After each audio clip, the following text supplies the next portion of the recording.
तुमचं मूल चुळबुळं एका ठिकाणी बसू शकत नाही, लक्ष केंद्रित करू शकत नाही किंवा कदाचित त्याला ए-डी-डी म्हणजे अटेन्शन डेफिसिट डिसऑर्डर किंवा ए-डी-एच-डी असं निदान झालं असेल, तर आजचा व्हिडिओ हा तुमच्याकरता आहे. नमस्कार. सक्षमच्या मंचावर आपलं सर्वांचं स्वागत आहे. मी शिल्पा तळवेलकर, आपली लर्निंग फॅसिलिटेटर आणि काउन्सिलर. आजचा जो रिफ्लेक्स आहे तो 1917 साली एक गलांट नावाचे न्यूरोलॉजिस्ट होते. त्यांनी ह्याचा शोध लावला. त्याला म्हणतात स्पायनल गलांट रिफ्लेक्स. स्पायनल गलांट रिफ्लेक्स हे नाव ऐकल्यावर तुमच्या लक्षात येईल की हे काहीतरी स्पाईन किंवा पाठीच्या मणक्याशी संलग्न असा हा रिफ्लेक्स आहे. तर आई जेव्हा 20 आठवडे गरोदर असते, साधारण गर्भ 20 आठवड्याचा असतो, तेव्हापासून हा रिफ्लेक्स दिसायला लागतो आणि बाळ साधारण 9 महिन्याचं होतं तोपर्यंत हा रिफ्लेक्स निघून जातो. हा रिफ्लेक्स कशाकरता असतो, तर बाळाच्या मणक्याला जराही स्पर्श झाला किंवा संवेदना मिळाली, तर बाळ त्याचं शरीर असं करून हलवायला लागतं. कुल्ल्याचा भाग त्याचा असा हालायला लागतो. हा कशाकरता लागतो, तर योनी मार्गातनं एवढ्या निमुळत्या वाटेतनं पटपट पुढे सरकण्याकरता जी हालचाल बाळाला लागते, ती या रिफ्लेक्समुळे मिळते. पुढे बाळ रांगायला लागलं, धरून उभं राहायला लागलं, की हा रिफ्लेक्स निघून जायला लागतो. पण हा रिफ्लेक्स जर टिकून राहिला, तर त्याचा कसा कसा परिणाम होतो बाळाच्या प्रगतीवर ते आपण आज बघूया. तर पहिलं प्रथम म्हणजे तर पाठीला सतत हे स्टिम्युलेशन मिळत राहिलं किंवा ही संवेदना असह्य झाली, तर ते मूल सतत चुळबुळत राहतं. एका ठिकाणी बसत नाही. वर्गामध्ये सुद्धा बसलं की लगेच उठून उभं राहतं. सारखं इकडे जा, तिकडे जा, वळ, इथे वळ, तिथे वळ, हे सारखं असं सुरू ठेवतं. आणि त्यामुळे हे लक्षण बऱ्याच वेळेला आपल्याला अटेन्शनचा किंवा हायपर ॲक्टिव्हिटीचा प्रॉब्लेम आहे असं वाटू शकतं. त्याचा लिहिण्यावर परिणाम होतो. मुलाचा जो मसल टोन असतो, कोर स्ट्रेंथ असते शरीरातली, ती कमी असते आणि त्याच्यामुळे पॉश्चरमध्ये वर परिणाम होतो. टॅक्टाईल सेन्सिटिव्हिटी म्हणजे त्वचेला एकंदरीतच सेन्सिटिव्हिटी जास्त असते. त्यामुळे असे रफ असलेले कपडे, सिंथेटिक कपडे किंवा झिप असेल, लेबल असेल किंवा एखादं कडक इलास्टिक असेल, बेल्ट असेल, तर ह्या गोष्टी मुलांना सहन होत नाहीत आणि मग ते खूप इरिटेबल किंवा अस्वस्थ राहतात. अ, अशा मुलांमध्ये साधारण 6 वर्ष किंवा त्याच्या पुढे झाले तरी सुद्धा अंथरुणात शू करायची तक्रार ही राहू शकते. कारण पाठीला स्पर्श झाला की त्याच्यामुळे स्टिम्युलेट होऊन ब्लॅडर कंट्रोल जातो आणि मुलांना शू होते. तर हा सुद्धा प्रॉब्लेम दिसून येऊ शकतो. कुठेतरी हा रिफ्लेक्स आहे, हा आपल्या इनर इयरशी पण संबंधित आहे.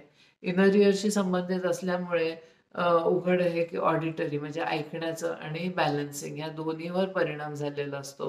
मुलांना बॅलन्सिंग किंवा पॉश्चर रेग्युलेशन असतं त्याच्यामध्ये प्रॉब्लेम असतो.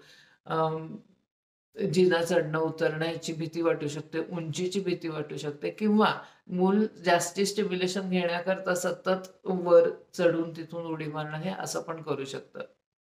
ऑडिटरी स्टिम्युलेशन मुलाला किंवा ऑडिटरी सेन्सिटिव्हिटी असल्यामुळे बऱ्याच वेळेला दिसतं की ऑटिझम चं डायग्नोसिस असेल किंवा ऑटिझम स्पेक्ट्रमवर जी मुलं असतात ती सतत असं किंवा आवाज काढणं किंवा कान बंद करणं आणि स्वतःचेच आवाज काढणं, काहीतरी बोलत राहणं हे जे करतात, ते ह्याच्यामुळे असू शकतं. जर स्पायनल गलंट रिफ्लेक्सवर काम केलं तर हे प्रॉब्लेम्स निघून जाऊ शकतात. मुलांचं ऐकणं व्यवस्थित नसतं, अटेन्शन व्यवस्थित नसतं, त्यामुळे शॉर्ट टर्म मेमरीवर सुद्धा त्याचा परिणाम होऊ शकतो.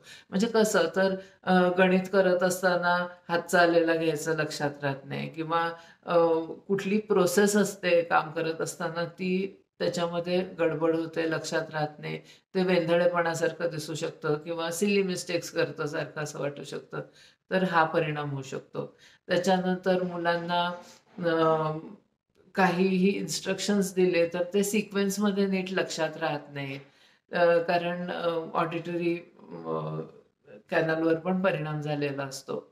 अ, सिक्वेन्समध्ये लक्षात राहत नसल्यामुळे कुठलाही आवाज पण सिक्वेन्समध्ये लक्षात राहत नाही. त्यामुळे आवाज सिक्वेन्शियली लक्षात ठेवणं ते ब्रेक करणं किंवा जोडणं हे न जमल्यामुळे स्पेलिंग्सवर परिणाम होतो. स्पेलिंगवर परिणाम झाला की रीडिंगवर परिणाम होतो. रायटिंगवर तर अटेन्शन आणि फिजिटिनेसमुळे झालेलाच असतो परिणाम. एकंदरीत मूल खूप इरिटेबल असतं आणि त्यामुळे मूड स्विंग्स आणि हे सगळे प्रॉब्लेम्स पण होतात. तर जर तुमचं मूल वेळेवर चालायला बोलायला लागलं असेल आणि डेव्हलपमेंटल माइलस्टोन्स त्याचे अगदी व्यवस्थित असतील, तरीसुद्धा हे जर इतर प्रॉब्लेम्स दिसत असतील, तर आपण पण ते काही लेबल लागण्यासारखे नसतील, तर तुम्ही मी दिलेले जे व्यायाम आहेत ते करून बघा आणि एक 6 महिन्यामध्ये मुलाच्या ह्या सगळ्या तक्रारींवर खूप चांगला रिलीफ येऊ शकतो.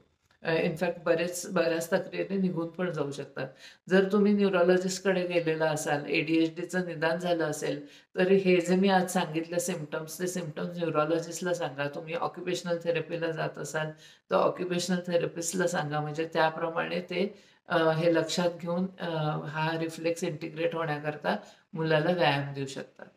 व्यायाम अतिशय सोपे आणि सुलभ आहे. त्यामुळे काहीही डायग्नोसिस झालं नसलं, तरी सुद्धा एक व्यायाम म्हणून सुद्धा मुलाकडनं ते करून घेतले, तर त्याचा खूप सुंदर परिणाम दिसतो.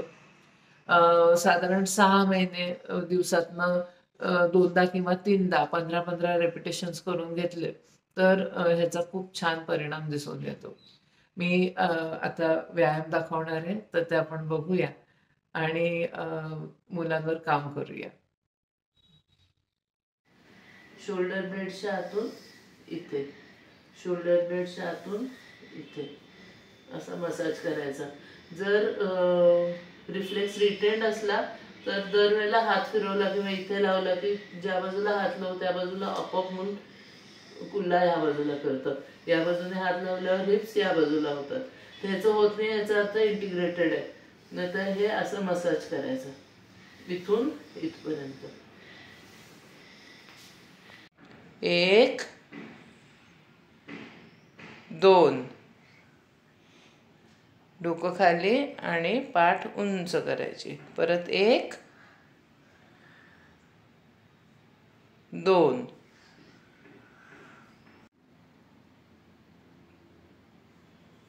वर ये. आता परत खाली जा. ये परत. हां, व्हेरी गुड.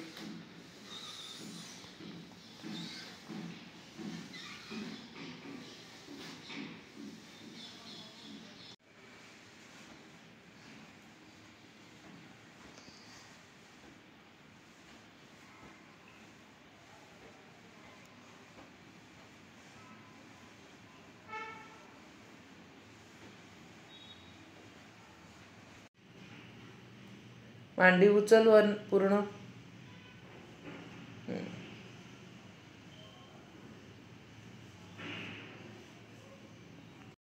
तुम्ही जे आता व्हिडिओज बघितले ते जरूर ट्राय करा. एक्सरसाइजेस करून बघा, त्याच्यात खूप छान परिणाम होईल. व्हिडिओज भरपूर शेअर करा, कारण हे हायपर ॲक्टिव्हिटी असलेले आणि चंचलता असलेली मुलं वर्गामध्ये भरपूर असतात आणि त्याचा इतका छानपणे काम करून त्यातनं मार्ग निघू शकतो. पण माहीत नसतं पालकांना. त्यामुळे तुमच्या शाळेच्या व्हॉट्सॲप ग्रुप्सवर वगैरे भरपूर शेअर करा हे व्हिडिओज आणि कॉमेंट्स घाला तुम्हाला अजून काय जाणून घ्यायला आवडेल. थँक्यू. परत भेटूया आपण पुढच्या व्हिडिओमध्ये.